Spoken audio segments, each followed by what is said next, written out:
আলহামদুলিল্লাহ, মহান আল্লাহ রব্বুল ইজ্জত ওয়াল জালালের দরবারে আলিশানে লাখ কোটি শুকর সুজুদ যে আল্লাহ সুবহানাহু ওয়া তাআলা আমাকে অত্যন্ত দয়া করে মায়া করে ভালোবাসেন, অশান্তময় পৃথিবীর অশান্ত পরিবেশ থেকে মুক্ত করে পৃথিবীর শ্রেষ্ঠতম জায়গা, শ্রেষ্ঠতম মাকাম তার মসজিদে আমাদেরকে জুমার নামাজ আদায়তে আসা বসা তৌফিক দান করেছেন। এজন্য নিয়ামতের শুকর আদায়তে ইমানের আওয়াজকে উঁচু করে এক আওয়াজ উঁচু করতে সকলেই কালিমাতুর শুকর উচ্চারণ করছে আলহামদুলিল্লাহ। লক্ষ কোটি দরুদ ও সালাম সাইয়্যিদুল মুরসালিন রাহমাতুল লিল আলামিন খাতামুন নবিয়্যিন সাইয়্যিদুল আম্বিয়া আশরাফুল আম্বিয়া খাতামুল আম্বিয়া হযরত মুহাম্মদুর রাসূলুল্লাহ সাল্লাল্লাহু আলাইহি ওয়াসাল্লাম। মুহতারাম হাজিরিন, ভূমিকায় সময় নষ্ট করব না। গত জুমায় আলোচনা করছিলাম হযরত ইব্রাহিম আলাইহিস সালামকে আল্লাহ তাআলা এক পরীক্ষার মধ্যে ফেললেন। সেটি হলো ৮৬ বছর বয়সে জীবনের শেষ প্রান্তে এসে আল্লাহ পাক তাকে একটা পুত্র সন্তান দান করলেন, যার নাম হলো ইসমাঈল আলাইহিস সালাম। এর আগে আল্লাহ পাক রব্বুল আলামিন হযরত ইব্রাহিম আলাইহিস সালামকে অগ্নি পরীক্ষা করেছিলেন। নমরুদ তার বাহিনী নিয়ে পয়গম্বর ইব্রাহিম আলাইহিস সালামকে আগুনের মধ্যে নিক্ষেপ করল। এটা অনেক লম্বা আলোচনা, সেদিকে আলোচনা করা আমার উদ্দেশ্য। তো আল্লাহ পাক রব্বুল আলামিন তাকে এই আগুন থেকে আল্লাহ তাআলা জান্নাতি পোশাক পরাইয়া ফিরাইয়া, সুবহানাল্লাহ, আগুন তো জ্বালায় নাই, জ্বালাতে পারে নাই। ইব্রাহিম আলাইহিস সালামকে না জ্বালানোর জন্য আগুনকে নির্দেশ করছেন কে? আর বুঝুনা কন্যা কে? আল্লাহ বলছেন আগুন, নমরুদ আগুন জ্বালাইছে, কিন্তু তোমার পাওয়ার তুমি শীতল করে দাও, আমার ইব্রাহিমের জন্য তুমি জান্নাতের বাগান হয়ে যাও। তো আল্লাহ তাআলা ইব্রাহিম আলাইহিস সালামকে অগ্নি পরীক্ষায় উত্তীর্ণ করেছেন। তারপর ৮৬ বছর বয়সে পুত্র সন্তান দান করলেন। এত মায়া আদরের সন্তানকে আল্লাহ তাআলা নির্বাসন করার জন্য জনমানবহীন এক মরুভূমির মধ্যে স্ত্রী পুত্রকে ফেলে রাখার জন্য এবং তাদেরকে একা একা ফেলে ফিরে আসার জন্য আল্লাহর নির্দেশ এসেছে। এটা আর কঠিন পরীক্ষা। বাবা জানে তার ছেলের জন্য কতটা মায়া, কতটা মহব্বত। হাজরা আলাইহিস সালাম বললেন, আমাদেরকে রেখে চলে যান, আমরা কি কোনো অন্যায় করলাম নাকি, কোনো দোষ করছি না? তিনি কোনো কথা বলেন না, পেছনের দিকে না তাকিয়ে চলে যান। হাজরা আলাইহিস সালাম তিনি মনে মনে ভাবলেন, তিনি তো আল্লাহর পয়গম্বর, মনের ইচ্ছায় তিনি কিছুই করেন না একমাত্র আল্লাহর হুকুম ছাড়া। কাজেই আমাদেরকে এই মরুভূমির মধ্যে যে এভাবে একা একা ফেলে রেখে যাচ্ছে, এটাও নির্দেশটা হতে পারে তিনি বললেন, আমার স্বামী, আপনি কি আল্লাহর হুকুমে আমাদেরকে ফেলে রেখে চলে যাচ্ছেন? তিনি আকাশের দিকে আঙ্গুল উঁচু করে বললেন, হ্যাঁ, আল্লাহর হুকুমে রেখে চলে যাচ্ছে। তখন তিনি জবাবে বললেন যে আল্লাহর হুকুমে আপনি আমাদেরকে এখানে রেখে চলে যাচ্ছেন, ওই আল্লাহ আমাদেরকে না খাইয়ে পানির অভাবে মারবেন। সুবহানাল্লাহ।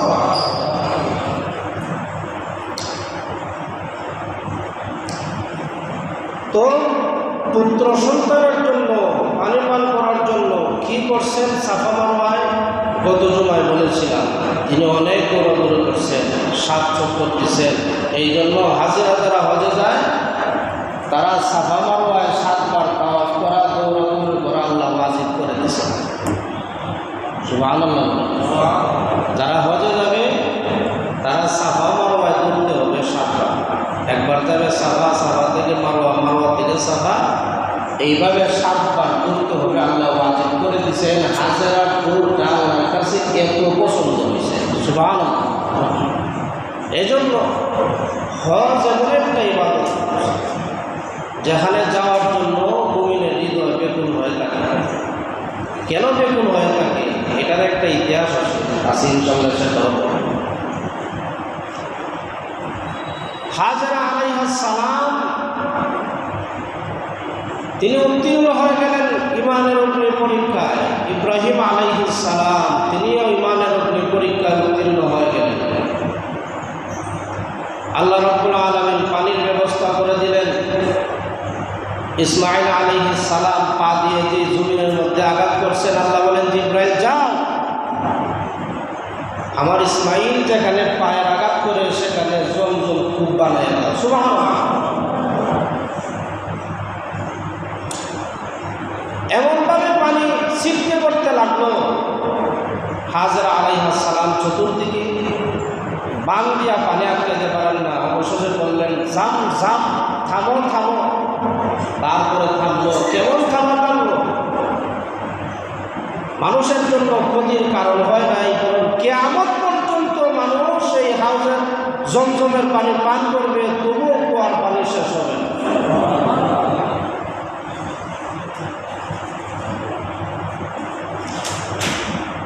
তিনিও পরীক্ষায় উত্তীর্ণ হয়ে গেলেন। ইব্রাহিম আলাইহিস সালাম যখন ইসমাঈল আলাইহিস সালাম 7-8 বছর বয়সের, নাদুস নুদুস চেহারা, দেখতে বড় মায়া লাগে। এমন অবস্থায় ইব্রাহিম আলাইহিস সালাম আসলেন। কথা নাই, বার্তা নাই, এতদিন পরে তাদেরকে দেখার জন্য আসলেন। এসে বললেন, ইব্রাহিম, ইসমাঈল, চলো মিনায়, চলো আমার সাথে। মিনা পান করে গেলেন। ইসমাঈলকে বললেন, আমি তোমাকে আল্লাহর রাস্তায় জবাই করতে চাই। সুবহানাল্লাহ। এটা অনেক রকম আলোচনা, এটা কুরবানির আগে আলোচনা হবে ইনশাআল্লাহ। এই যে এখানে একটা অগ্নি পরীক্ষা, নিজের সন্তানকে কুরবানি দেওয়া, এই অগ্নি পরীক্ষায় উত্তীর্ণ কিভাবে হয়েছেন সেটা আরেক আলোচনায় বলব। এই অগ্নি পরীক্ষায় উত্তীর্ণ হওয়ার পরে তিনটা অগ্নি পরীক্ষায় উত্তীর্ণ হয়েছেন পয়গম্বর ইব্রাহিম আলাইহিস সালাম। এনাকে এই পরীক্ষা উত্তীর্ণ করেছেন কে? আল্লাহ রাব্বুল আলামিন বলেন, وَإِذِ ابْتَلَى إِبْرَاهِيمَ رَبُّهُ بِكَلِمَاتٍ فَأَتَمَّهُنَّ قَالَ إِنِّي جَاعِلُكَ لِلنَّاسِ إِمَامًا। আল্লাহ রাব্বুল আলামিন ইব্রাহিমকে এই পরীক্ষা যখন করলেন, তো আল্লাহ বলেন ইব্রাহিম পরীক্ষায় উত্তীর্ণ হয়েছে। তারপর আল্লাহ বলেন, ক্বালা ইন্নী জাইলুকা লিন-নাসি ইমামা। ইব্রাহিম আলাইহিস সালামকে লক্ষ্য করে আল্লাহ বলেন, ইব্রাহিম আমার খলিল, আমি তোমাকে সমস্ত মানব জাতির ইমাম বানাতে চাই। সুবহানাল্লাহ। সমস্ত মানব জাতির নেতা বানাতে চাই। তো নেতা হইতে হলে, ইমাম হইতে হলে পরীক্ষা দেওয়া লাগে, পরীক্ষা ছাড়া ইমাম হওয়া যায়। আল্লাহ রাব্বুল আলামিন যাকে নেতা নির্বাচন করেন, যাকে ইমাম নির্বাচন করেন, এটা আল্লাহ তাআলা ইচ্ছাতে হয়, আল্লাহর অনিচ্ছায় হয় না। আল্লাহ বলেন, ক্বালা ইন্নী জাইলুকা লিন-নাসি ইমামা। ইব্রাহিম, তুমি এতগুলো পরীক্ষা উত্তীর্ণ হয়েছ, আমি তোমাকে গোটা মানব জাতির জন্য নেতা বানাতে চাই। সুবহানাল্লাহ। এমনিতে নেতা হওয়া যায়, কিন্তু বলে ঘরের লুকায় বসে থেকে বাইরে বের হলে কোনটায় গুলি হলে, কোনটায় ফার মারে, কোনটায় গালি দেয়, এখানে বাইরে অর্থকার নাই, পরীক্ষা অর্থকার নাই, তাহলে আপনি নেতা হইতে পারবেন না। অনেক নির্যাতন সহ্য করার পরে নেতা হইতে পারে, এত সহজ না নেতা। এতগুলো পরীক্ষার পরে আল্লাহ রাব্বুল আলামিন পয়গম্বর ইব্রাহিম আলাইহিস সালামকে কেমন নেতা বানালেন? আল্লাহ রাব্বুল আলামিন বলেন, ইন্না আউওয়ালা বাইতিন উযিআ লিন-নাসি লাল্লাযী বিমাক্কাতা মুবারাকান ওয়া হুদাল লিল-আলামিন। এই গোটা জগতের সবচেয়ে প্রথম ঘর হলো বাইতুল্লাহ, কিবলা, আল্লাহর ঘর যেটা, সেটা হলো প্রথম ঘর। এই ঘরকে আল্লাহ রাব্বুল আলামিন বলেন বিবাক্কাতা। এই ঘরটা আমরা এখন যে মক্কা বলি, কথাগুলো খেয়াল করে বুঝবেন, যে ঘরকে আমরা বলি মক্কা, কি বলি? এক সময় তার নাম ছিল বাক্কা। এই মক্কার নাম কি ছিল? বাক্কা ছিল, বাক্কা। আল্লাহ বলেন লাল্লাযী বিবাক্কাতা মুবারাক। এই মক্কা নগরীর নাম ছিল বাক্কা। আল্লাহ রাব্বুল আলামিন ওই বাক্কা পূর্ব যে নাম ছিল, ওই নামেই আল্লাহ কোরআনের আয়াতে লাল্লাযী বিবাক্কাতা বলেছে। পরবর্তীতে নামকরণ করা হয়েছে মক্কা। এই মক্কাটা হলো যে কাবা আছে, যে কিবলা কাবা যে ঘরটা আছে, কালো একটা ঘর, কোন কোন মুফাসসির বলেন এই কালো ঘরটা হচ্ছে বাক্কা, আর পুরা এরিয়াটা হচ্ছে মক্কা। পুরা এরিয়াটা কি? মক্কা। যে কালো ঘরটা আছে, এই কালো ঘরটার নাম বাক্কা। আর কেউ কেউ বলেন না, এই পুরা এরিয়াটা, পুরা ঘর সহ একসময় নাম ছিল বাক্কা। পরবর্তীতে আল্লাহ বাক্কা শব্দতেই কোরআনের আয়াত নাযিল করছেন, আর এর পরবর্তীতে জায়গার নামকরণ করা হয়েছে মক্কা।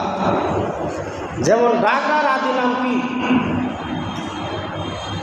ঢাকার আদি নাম জাহাঙ্গীরনগর ছিল। জাহাঙ্গীরনগর ছিল না? এইভাবে মক্কার আদি নাম ছিল বাক্কা। এই মক্কা অবস্থিত যে কেবলাস ঘর আছে, কাবা, এই কাবা নির্মাণ করার জন্য আল্লাহ তাআলা ইব্রাহিম আলাইহিস সালামকে এর আগে আরো 3টা পরীক্ষা করছে। কয়টা পরীক্ষা করছে? পরীক্ষা একটা থেকে আরেকটা ছোট না, একটা থেকে আরেকটা আরো বেশি কঠিন। অগ্নিতে নিক্ষিপ্ত হওয়া এটা সাধারণ পরীক্ষা না। আবার অগ্নিতে নিক্ষিপ্ত হওয়ার পরে আয়েশা আরো অনেক বছর পরে বললেন, তোমার স্ত্রী পুত্রকে তুমি নির্বাচন করে মরুভূমিতে ফেলে চলে আসো।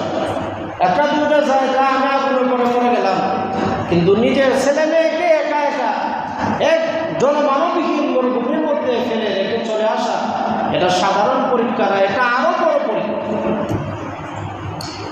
সুবহানাল্লাহ বলবেন না? এর পরবর্তীতে আল্লাহ যে পরীক্ষা করলেন, সেটা আরো বড় কঠিন পরীক্ষা। সেটা হলো জবাই করা। নির্দয় নিষ্ঠুর হৃদয়ের মধ্যে তুমি ছেলেকে 1 বছরের ছেলেকে মরুভূমিতে রেখে চলে আসলা, এখন আমার এতদিন পরে তোমার ছেলেকে পাইলে, এখন এটাকে জবাই করে, এটা আরো বড় পরীক্ষা। এতগুলো পরীক্ষার পরে আল্লাহ রাব্বুল আলামিন ইব্রাহিম আলাইহিস সালাতু ওয়াস সালামকে বললেন, যাও তুমি কাবা নির্মাণ করো। সুবহানাল্লাহ। এর আগে সর্বপ্রথম ফেরেশতারা এই কাবা নির্মাণ করেছিল। এরপর আদম আলাইহিস সালাতু ওয়াস সালাম ফেরেশতারা যে জায়গায় নির্মাণ করছে সেখানে তিনি ইট পাথর দিয়ে আবার এটাকে দাঁড় করেছেন। তারপরে শীষ আলাইহিস সালাতু ওয়াস সালাম এটাকে কি করছেন, আবার পুনর্নির্মাণ করছেন। এরপরে নূহ আলাইহিস সালাতু ওয়াস সালাম এই কাবাকে আবার পুনর্নির্মাণ করছেন। কয়বার হইল? আর ফেরেশতা যারা মানব জাতির মতো কয়বার হইল? আদম, শীষ, নূহ। কয়বার হয়েছে?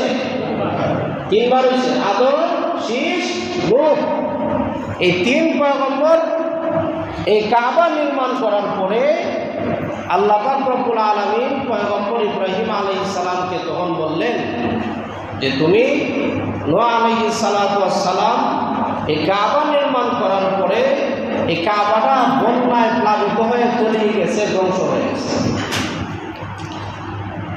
নূহ আলাইহিস সালাতু ওয়াস সালামের নির্মিত কাবা এটা বন্যায় কবলিত হয়ে গেছে, অস্তিত্ব নাই। ইব্রাহিম আলাইহিস সালাতু ওয়াস সালামকে আল্লাহ নিদর্শন দিলেন, ওই জায়গায় গিয়ে কাবা ঘর আছে, সেখানে তুমি খুঁজে বের করো, মাটি সরাও। মাটি সরায় দেখলেন যে নূহ আলাইহিস সালাতু ওয়াস সালামের যে ভিত্তি দেওয়া আছে ওই ভিত্তি তিনি পাইলেন, খুঁজে পাইলেন। তারপরে ইব্রাহিম আলাইহিস সালাতু ওয়াস সালাম ইসমাঈল আলাইহিস সালাতু ওয়াস সালামকে নিয়ে এই ঘর আবার তিনি কি করলেন, পুনর্নির্মাণ করলেন। ইসমাঈল আলাইহিস সালাতু ওয়াস সালামকে বলেন, আমার আদরের সন্তান, ইয়া বুনাইয়া, আল্লাহ রাব্বুল আলামিনের আদেশ, আমরা আল্লাহর ঘর কাবা নির্মাণ করব। ইসমাঈল আলাইহিস সালাতু ওয়াস সালাম বললেন, আব্বা যে আমি প্রস্তুত আছি। বাবা আর ছেলে মিলে যখন আল্লাহর ঘর কাবা নির্মাণ করার জন্য দাঁড়িয়ে গেলেন, ইব্রাহিম আলাইহিস সালাতু ওয়াস সালাম হলেন মিস্ত্রি আর ছেলে হলো জুলালি। ইসমাঈল আলাইহিস সালাম পাথর নিয়ে আসেন আর বাবার হাতে দেন, আর বাবা পাথর বসায় বসায় কাবা নির্মাণ করে। কাবা যখন উঁচু হয়ে গেল, ইসমাঈল আলাইহিস সালাতু ওয়াস সালাম যখন পাথরগুলো দিতে পারেন না, এমন অবস্থা একটা পাথরের উপর ইব্রাহিম আলাইহিস সালাতু ওয়াস সালাম ভর দিলেন। এর নাম হলো মাকাম ইব্রাহিম। এর নাম, মুসলমানদের এগুলোর নাম মুখস্থ করে রাখতে হবে। তো এর নাম কি? মাকাম ইব্রাহিম। সবাই বলেন, বাচ্চারা সহ মাকাম ইব্রাহিম বলেন, আরো জোরে বলেন, মাকাম ইব্রাহিম। ইব্রাহিম আলাইহিস সালাতু ওয়াস সালাম যখন ওই পাথরের উপরে দাঁড়াইলেন, এখনো পাথরের মধ্যে মাকাম ইব্রাহিমের ছাপ দেখা যায়, পায়ের ছাপগুলো দেখা যায়। যখন ইসমাঈল ওই পাথরটা দিতে পারেন না, ইব্রাহিম আলাইহিস সালাতু ওয়াস সালাম যে পাথরের মধ্যে দাঁড়িয়ে আছেন, ওই পাথরটা সময়ে সময়ে লিফটের মতো উপরে উঠে যায়, আবার আল্লাহর কুদরতে নিচে নেমে যায়।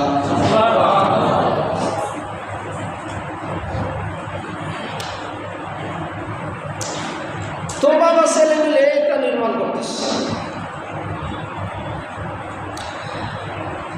কাবা ঘর নির্মাণ করা শেষ হয়ে গেল, একটা পাথর বাকি রয়ে গেল। ইব্রাহিম আলাইহিস সালাতু ওয়াস সালাম ডাক দিয়ে বলেন, রব্বুল আলামিন, একটা পাথর রয়ে গেছে, পাথরটা কি করা যায়? আল্লাহ পাক রব্বুল আলামিন ডাক দিয়ে বললেন, ইব্রাহিম, এটা তো কাবা ঘরের পাথর, এই পাথর নষ্ট করা যাবে না। পাথরটা কি গুঁড়া করো, বালির মতো করে দাও। আর এই পাথরটা তুমি আকাশের মধ্যে, বাতাসের মধ্যে ছিটায় দাও। এই পাথরের গুঁড়া, বালির কণা পৃথিবীর যে যে প্রান্তরে গিয়ে পৌঁছবে, সেখানে একটা মসজিদ নির্মাণ হয়ে যাবে। আরো জোরে কন্যা সুবহানাল্লাহ। এই পাথরের বালিকণা যদি কোনো সমুদ্রে পড়ে যায়, আল্লাহ রাব্বুল আলামিন সমুদ্রে মসজিদ নির্মাণ করবেন। ওই বালিকণা যদি পাহাড়ের মধ্যে পড়ে থাকে, পাহাড়ে আল্লাহ তাআলা মসজিদ নির্মাণ করবেন। ওই বালিকণা যদি কোনো বনে জঙ্গলে পড়ে যায়, আল্লাহ ওই বনের জঙ্গলের মধ্যেও একটা মসজিদ নির্মাণ হবে, কিয়ামতের আগে হলেও একবার হবে। আল্লাহ রাব্বুল আলামিন যখন ইব্রাহিম আলাইহিস সালামকে নির্দেশ দিয়া দিলেন, ইব্রাহিম এই পাথরের বালিকণা ছিটায় দাও, পৃথিবীর যে প্রান্তরে বালিকণা পড়বে তোমার সন্তানেরাও মসজিদ নির্মাতা হবে, তোমার সন্তানরাও কিয়ামতের আগ পর্যন্ত মসজিদ নির্মাণ করে যাবে। সুবহানাল্লাহ। আজকে মসজিদে আসলে পরে শান্তি পাওয়া যায়, কাবা করে গেলেও শান্তি পাওয়া যায়। হাজিরা আসলে বলে কাবা করে গেলে আর ফিরে আসতে মন চায় না, এত ভালো লাগে, শান্তি লাগে। দুনিয়ার পেরেশানি মাথায় থাকে না, কোনো চিন্তা নাই, টেনশন নাই, এত ভালো লাগে। একবার গিয়ে ফিরে আসলে পরে আবার 10 লাখ যায়, আবার যেতে মন চায়, কিন্তু পকেটে তো টাকা নাই। পকেটে যদি টাকা থাকতো আবার যাইতাম বসে, এত শান্তির জায়গা সেখানে। আর ওই কাবা ঘরের একটা শাখা, সেটা হলো মসজিদ, ওই পাথরের অংশ হলো এই মসজিদ। এই জন্য কাবা করে গেলে, মসজিদে হারামের এরিয়াত গেলে যেভাবে মানুষের দিলে শান্তি লাগে, মসজিদের ভেতরে আসলেও দিলের মধ্যে শান্তি পাওয়া যায়। সুবহানাল্লাহ। মসজিদ এজন্য আল্লাহর ঘর বলা হয়, বাইতুল্লাহ বলা হয়। ইব্রাহিম আলাইহিস সালাম এই কাবা ঘর নির্মাণ করার পরে আল্লাহ রাব্বুল আলামিনের কাছে দোয়া করলেন, রব্বানা তাকাব্বাল মিন্না ইন্নাকা আনতাস সামিউল আলিম। আল্লাহ রাব্বুল আলামিনের কাছে দোয়া করতেছেন, আল্লাহ এই যে কাজগুলো করলাম আমাদের পক্ষ থেকে আপনি কবুল করে নেন। সুবহানাল্লাহ। এমন কবুল হওয়া হইল যে আল্লাহ যেভাবে বলছেন সারা পৃথিবীতে মসজিদ নির্মাণ করবে আপনার সন্তানেরা, এভাবে সারা পৃথিবীতে আজকে অনেক সময় ইন্টারনেটে দেখা যায় সমুদ্রের মাঝখানে মসজিদ দেখা যায়, দেখেন কিনা আপনারা? সেখানেও মসজিদ নির্মাণ হবে, এটা আল্লাহর সিদ্ধান্ত ওই সময় থেকে। তারপর ইব্রাহিম আলাইহিস সালাতু ওয়াস সালাম বললেন, রব্বানা ওয়াবআথ ফীহিম রাসূলাম মিনহুম ইয়াতলু আলাইহিম আয়াতিহি ওয়া ইউযাক্কিহিম ওয়া ইউআল্লিমুহুমুল কিতাবা ওয়াল হিকমাতা ওয়া ইউযাক্কিহিম ইন্নাকা আনতাল আলিমুল হাকীম। ইব্রাহিম আলাইহিস সালাম আল্লাহর কাছে দোয়া করছেন, আল্লাহ আমার বংশধর থেকে, ইসমাইলের বংশ থেকে আপনি শেষ পয়গম্বরকে সৃষ্টি করবেন। সুবহানাল্লাহ। শেষ পয়গম্বর প্রেরিত হবেন, দুনিয়াতে আসবেন ইসমাইল আলাইহিস সালাতু ওয়াস সালামের বংশধর থেকে। তিনি ওই সময় কাবা নির্মাণ করার সময় তিনি আল্লাহর কাছে দোয়া করছিলেন। সুবহানাল্লাহ।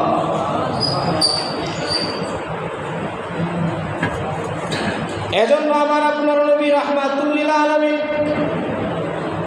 তিনি হলেন ইব্রাহিম আলাইহিস সালাতু ওয়াস সালামের বংশধর। ইব্রাহিম আলাইহিস সালাতু ওয়াস সালামের দুই সন্তান, এক হলো ইসমাইল আর এক হলো ইসহাক। একটা প্রশ্ন জাগে, ইব্রাহিম আলাইহিস সালাতু ওয়াস সালামের দুই সন্তান, এক হলো ইসমাইল, দুই হলো ইসহাক। তখন ইব্রাহিম আলাইহিস সালাতু ওয়াস সালাম কাকে জবাই করছেন, ইসমাইলকে নাকি ইসহাক আলাইহিস সালামকে? এটা আপনারা কেমনে জানেন? এই ব্যাপারটা আপনারা জানেন কেমনে? ইসহাককে জবাই করেন নাই, ইসমাইলকে জবাই করছেন, এইটা আপনারা জানেন কেমনে বলেন? লজ্জার বিষয় না, আমি একটা তথ্য দিব আপনাদেরকে। কিভাবে জানেন? যে ছোটবেলার থেকে জেনে আসছি। কিভাবে? ছোটবেলার থেকে জানি আমরা। আরো অনেক আগে প্রফেসর সালাউদ্দিন সাহেব যখন বাইতুল মুকাররমের খতিব, একটা প্রশ্ন আসছে সামনে, ফিতনা ছড়ায় গেছে যে হযরত ইব্রাহিম আলাইহিস সালাম কাকে জবাই করছেন? কোরআনে তো ইসমাইলের কথা নাই। ইসমাইল আলাইহিস সালামকে জবাই করছেন এটা কোরআনে স্পষ্টভাবে বলা নাই। জবাই করার ঘটনা নাম সারা বর্ণনা। এই যে প্রশ্ন যাচ্ছে খতিব সাহেবকে যখন বলছে, এটা আমরা বললে ঠিক ছিল। বাইতুল মুকাররমের খতিব আমরা যদি বলি ছোটবেলা থেকে জানি এটা মানা যায়, কিন্তু উনি তো কোন মসজিদের খতিব? বাইতুল মুকাররমের খতিব। ওনাকে প্রশ্ন করছে, উনি বলে আমি তো ছোটবেলা থেকে জানি ইসমাইলকে জবাই করছে। আরে আপনি বাইতুল মুকাররমের খতিব, আপনি একটা মাদ্রাসার প্রিন্সিপাল, আপনাকে প্রশ্ন করছে, আপনি বলবেন কোরআন হাদিস থেকে জবাব দিবে না। ছোটবেলা থেকে জানেন, এটা আপনার মতো বললে হবে না। তো ইব্রাহিম আলাইহিস সালাম কাকে জবাই করছেন? ইসমাইল আলাইহিস সালামকে নাকি ইসহাক আলাইহিস সালামকে? এই বিষয়ে আরেকদিন জুমার মধ্যে আলোচনা করবো ইনশাআল্লাহ। এটা অনেক দীর্ঘ আলোচনা। তো ইব্রাহিম আলাইহিস সালাম আল্লাহর কাছে দোয়া করলেন, আমার বংশধর থেকে শেষ নবীকে আপনি প্রেরণ করবেন পৃথিবীতে। রাসূল সাল্লাল্লাহু আলাইহি ওয়াসাল্লামের বয়স যখন 35, কত বছর? আর যখন বয়স কত? নবুয়ত প্রাপ্ত হওয়ার আগে, তার মানে আগে নবী ছিলেন না নাকি?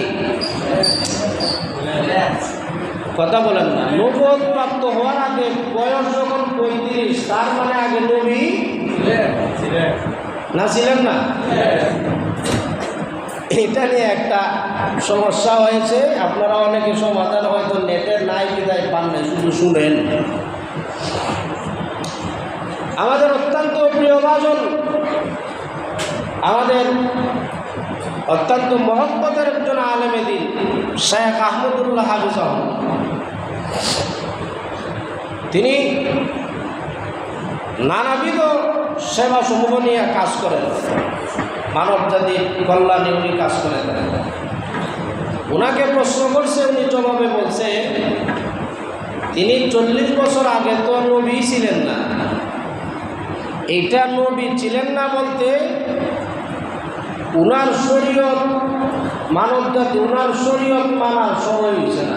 এর আগে নবী ছিলেন না যে ব্যাপারটা এমন না, বরং কোরআন নাজিল হয়েছে না, এটা বোঝাতে চাইছে যে 40 বছর আগে তার উপর কি নাজিল হয় নাই? কোরআন নাজিল হয় নাই। 40 বছর হওয়ার আগ পর্যন্ত ওনার শরীয়ত মানার মতো শরীয়ত ছিল না, কারণ তিনি শরীয়ত মানতেন কার শরীয়ত? ইব্রাহিম আলাইহিস সালামের শরীয়ত। তো আল্লাহ কোরআনের মধ্যে বলেন, ওয়াকালু কুনু হুদান আও নাসারা তাহতাদু কুল বাল মিল্লাতা ইব্রাহিম হানিফা ওয়া মা কানা মিনাল মুশরিকিন। ইহুদিরা মুহাম্মদ সাল্লাল্লাহু আলাইহি সাল্লামকে বলে যে আপনি ইহুদি আর খ্রিস্টানদের ধর্ম পালন করুন। নবীজি বলেন না, আমি ইহুদি খ্রিস্টানের ধর্ম পালন করব না, বরং কুল বাল মিল্লাতা ইব্রাহিম হানিফা। হযরত ইব্রাহিম আলাইহিস সালাম যে সত্য ধর্মের উপরে ছিলেন, আমি সেই ধর্মের উপরই আছি। ওয়া মা কানা মিনাল মুশরিকিন, তিনি মুশরিকদের অন্তর্ভুক্ত ছিলেন না। ইহুদি নাসারারা বলে আপনি ইহুদি আর খ্রিস্টান ধর্ম মানেন। নবীজি বলেন না, ইব্রাহিম আলাইহিস সালামের ধর্ম মানব। এটা 40 বছরের পরে না আগে? জোরে বলেন না, পরে না আগে? যখন 40 হয়ে গেছে আল্লাহ তাআলা কোরআন নাযিল করছেন। এখন তিনি নিজেই এমন একজন নবী যে তার শরীয়ত মানা যদি কোনো পয়গম্বর ওই সময় পৃথিবীতে থাকতো, ওই নবীদেরও তার শরীয়ত মানা ফরজ হয়ে যায়। আর জোরে বলেন না সুবহানাল্লাহ। তাহলে জনাব তাহিরি সাহেব যে পিছনে লাগলেন, শয়তান বয়তান গাইলে এজা রাখতেছেন না, উনি কথার আগাগোড়া বুঝলেন না বুঝলেন না? উনি বুঝাতে চাইছেন যে 40 বছরের আগে নবুয়ত প্রাপ্ত নয়, মানে আদম আলাইহিস সালামের সৃষ্টির আগেও তিনি নবী ছিলেন। এটা সিদ্ধান্ত কার? কিন্তু তার শরীয়ত, মুহাম্মদ সাল্লামের শরীয়ত মানতে হবে তার 40 বছর বয়সের পর থেকে। মুহাম্মদ সাল্লামের শরীয়ত মানতে হবে কোন সময় থেকে? 40 বছরের পর থেকে তার শরীয়ত আমাদের উপর মানা ফরজ। তাহলে আহমদুল্লাহ সাহেবের যে একটা বাক্যটা, এটা একটা কঠিন হয়ে গেছে, যে কিন্তু অভিহিত ছিলেন না, যে এইভাবে না বলে আর একটু নরম ভাষায় বললেও মানুষ এটা মাইনা নিত। ওনার ভেতরে ভেতরে জানা আছে যে তিনি আদম আলাইহিস সালাম সৃষ্টির আগেই তিনি নবী ছিলেন, আল্লাহর সিদ্ধান্ত ছিল এমন, কিন্তু ভাষাটা কঠিন হয়ে গেছে। এই জন্য আমারও অনেক সময় ভাষা কঠিন হয়ে যায়, আপনারা আবার কম খারাপ করেন। এটা অনেক সময় ইংলিশে কি বলে, স্লিপ অফ প্রাণ কি জানি বলে, যে এটা হয়ে যাইতে পারে। আপনারা মন খারাপ করবেন না যদি আমার মুখ দিয়া অনেক সময় আপনাদের মনোক্ষুণ্ণ হয়ে যায়, এমন শব্দ বের হয়ে যায়, আপনারা আমাকে পার্সোনালি বলবেন, আমি ক্ষমা চাই নি। আর কিছু সময় দেই। মুহাম্মদ সাল্লাল্লাহু আলাইহি সাল্লামের বয়স যখন 35, ওই সময় কুরাইশরা সিদ্ধান্ত গ্রহণ করলো যে ইব্রাহিম আলাইহিস সালাতু ওয়াস সালাম যে কাবা নির্মাণ করছিলেন, ওই কাবার উপরে ছাদ ছিল না তার কারণে এটা রাসূল সাল্লাল্লাহু আলাইহি সাল্লামের যখন বয়স 35, ওই সময় বৃষ্টি বাদলে এটা কি হয়ে গেছে, নষ্ট হয়ে গেছে। আর ছাদ না থাকার কারণে সুসামার যেটা আছে, কাবার ভিতরে যত মূল্যবান সম্পদ আছে তারা ছাদের উপর দিয়ে নিয়ে যেত। তো কুরাইশরা সিদ্ধান্ত গ্রহণ করলো যে আমরা আবার কাবা নির্মাণ করব। কি করব? তা কাবা নির্মাণ করতে গেলে আগের কাবাঘর যেটা আছে, ভাঙ্গাসুরা যেটা আছে, এটা তো ভাঙতে হবে। এবং কুরাইশরা যদিও তারা মুসলমান না, নবীর উপর ঈমান আনে নাই, কিন্তু কাবাঘরের প্রতি তারা অনেক শ্রদ্ধাশীল ছিল। কাবাঘরকে নিজের ইবাদতের গড় তারা মনে করত। তো এখন কে আগে ভাঙবে, ভয়ে কেউ কাবাঘরে হাত দেয়। যদি ভাঙ্গি আর আল্লাহর না পছন্দ হইতে তো আমার গজব হইব, এই ডরে কেউ কি করে না, কাবাঘর গিয়া তাদের উদ্দেশ্য তো ভালো, এটা সুন্দর করে মডিফাই করবে, উদ্দেশ্য ভালো, তারপরেও তারা কি করে না, কথা বলেন না, ভাঙ্গার সাহস পায়। তারপর তাদের মধ্য থেকে একজন কি করল, ওয়ালিদ ইবনে মুগীরা, সে সাহস করে গিয়ে কাবাঘর ভাঙতেছে। আর সাথে যারা ছিল তারা তাকায় তাকে দেখতেছে, কোনো গজব নেই না, অনেক সময় তাকায় দেখতেছে দূর থেকে যে ওয়ালিদ ইবনে মুগীরা মাখজুমি কাবাঘর ভাঙতেছে, কিন্তু কি হয় না, গজব নাজিল হয় না। তখন তারা ভাবছে যে এটা হয়তো আল্লাহর পছন্দ হতে, চলো সবাই মিলে একসাথে গীতা করি, বেঙ্গালে ভাঙ্গার পরে তারা সিদ্ধান্ত গ্রহণ করলো, প্রত্যেক পুত্র থেকে দায়িত্ব দেওয়া হলো, তুমি পাথর আনবা, তুমি ইট আনবা, তুমি এই আনবা সেই আনবা, এক এক পুত্র থেকে দায়িত্ব দেওয়া হলো। আর সবাই সম্মতিক্রমে সিদ্ধান্ত গ্রহণ করলো যে কাবাঘর নির্মাণে কোনো ধরনের হারাম মাল এখানে কি করা যাবে না, যুক্ত করা যাবে না, কোনো হারাম পয়সা দেওয়া যাবে না, সুদের টাকা, ঘুষের টাকা। এটা ওই সময় যারা মুশরিক ছিল তাদের মধ্যে ওইটা জানা ছিল যে সুদ খাওয়া, ঘুষ খাওয়া আর পতিতালয়ের টাকা এগুলো হালাল না হারাম, এটা মুশরিকরাও জানে, কিন্তু মুসলমানরা জানেও মানে না। তো তাদের সিদ্ধান্ত এখানে কোনো হারাম টাকা পয়সা দেওয়া যাবে না, হারাম টাকা পয়সা সংকুলন হয় না বিদায় কাবার এক কোনায় যায় কিছু অংশ বাকি রয়েছে, তারা পুরা করতে পারেনি। যখন হাজরা আসওয়াদ কাবাঘরের এক কর্নারে এক কোনায় এটা বসাইবার সময় আসলো, তখন তারা ঝগড়ায় লিপ্ত হয়ে গেল। হয় কারণ হাজরা আসওয়াদ যে পাথর, এটার আলাদা একটা বৈশিষ্ট্য আছে, গুণ আছে এবং এটার মর্যাদা আছে, যার কারণে তারা সবাই ঝগড়ায় লিপ্ত হয়ে গেল, রক্তারক্তি হলো, মারামারি কাটাকাটি হয়ে গেল। এই অবস্থায় কে নিবে, কোন পুত্রের সর্দার এসে বসাইবে, কারা বসাইবে, এই নিয়ে ঝগড়া।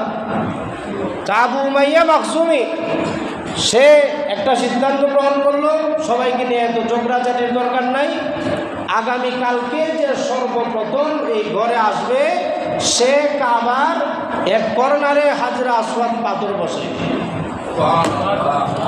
দেখা গেল যে পরবর্তী দিন, পরের দিন সবার আগে আমার আপনার নবী এসে উপস্থিত হয়ে গেছে। আরো জোরে গন্না সুবহানাল্লাহ। রাসূল সাল্লাল্লাহু আলাইহি ওয়াসাল্লাম যখন আসলেন তখন তারা অত্যন্ত আনন্দিত হলো। তারা বলল, আমাদের বিশ্বাসী চলে আসছে, আমরা যাকে বিশ্বাস করি যে সবচেয়ে সত্যবাদী তিনি হলেন মুহাম্মদ সাল্লাল্লাহু আলাইহি ওয়াসাল্লাম। সবাই খুশি হয়ে গেল। এমন একজন মানুষ আসলে আল আমিন, এমন একজন মানুষকে আমরা পাইলাম যার প্রতি আমরা সবাই সন্তুষ্ট। এমন একজন মানুষকে দ্বারা আমরা পাথর কী করবো, কাবার মধ্যে আমরা বসে। কিন্তু মুহাম্মদ সাল্লাল্লাহু আলাইহি ওয়াসাল্লাম তো খবর বুঝলেন, বুঝার পরে সকল পুত্রের নেতাদেরকে ডাকলেন, ডেকে বললেন, আমি চাদর বিছাইলাম, হাজরে আসওয়াদে চাদরের উপরে রাখেন, রেখে সব পুত্রের নেতারা ধরে ধরে চাদর ধরে ধরে কাবার সামনে নিয়ে আসবেন, আর আমি হাত দিয়া বসে। এই দৃষ্টান্ত দেখার পরে সবাই খুশি হয়ে গেল যে আসলে আমরা যাকে সত্যবাদী আল আমিন, যাকে মনে করি নিজেদের আস্থার জায়গা, বিশ্বাসের জায়গা মনে করি, আজকে মুহাম্মদ সেই দৃষ্টান্ত স্থাপন করলো। সুবহানাল্লাহ। তো মুহাম্মদ সাল্লাল্লাহু আলাইহি ওয়াসাল্লাম কাউকে মাহরুম করেন নাই, সকলকে নিয়ে একসাথে হাজরা আসওয়াদ পাথরটা তিনি কাবার এক কর্নারে তিনি স্থাপন করলেন। এইদিকে আলোচনাটা আর একটু দীর্ঘ আছে ইনশাআল্লাহ। এই কাবা ঘরে গেলে পর আমাদের মনে কেন শান্তি লাগে, এই কাবা ঘরের এত টান কেন, মসজিদে আসলে পরে আমাদের হৃদয়ে এত আনন্দ লাগে কেন, শান্তি প্রশান্তি পাই কেন, এই কেনর জবাব ইনশাআল্লাহ আগামী জুমায় দেব। এই কাবা ঘরের নিচে কি আছে, এই কাবা ঘরের নিচ থেকে কি তৈরি হয়েছে, ইনশাআল্লাহ এই বিষয়ে আগামী জুমায় আলোচনা হবে। আল্লাহ রাব্বুল আলামিন যাতে আমাদেরকে আগে আগে আসার, বুঝার, আলোচনা শোনার, আমল করার তৌফিক দান করেন, বলুন আমিন। আজকেও যা কিছু বললাম আল্লাহ রাব্বুল আলামিন এই আলোচনার ভুল ত্রুটি ক্ষমা করে কাবার দিকে আমাদেরকে রুজু হওয়ার তৌফিক দান করেন এবং কাবামুখী হওয়ার তৌফিক দান করেন। কাবার জন্য যাতে আমাদের হৃদয়ে টান টান অবস্থা থাকে, আল্লাহ রাব্বুল আলামিন সেই মহব্বত যাতে আমাদের অন্তরে পয়দা করে দেন, বলুন আমিন। ওয়া আখিরু দাওয়ানা আলহামদুলিল্লাহি রাব্বিল আলামিন।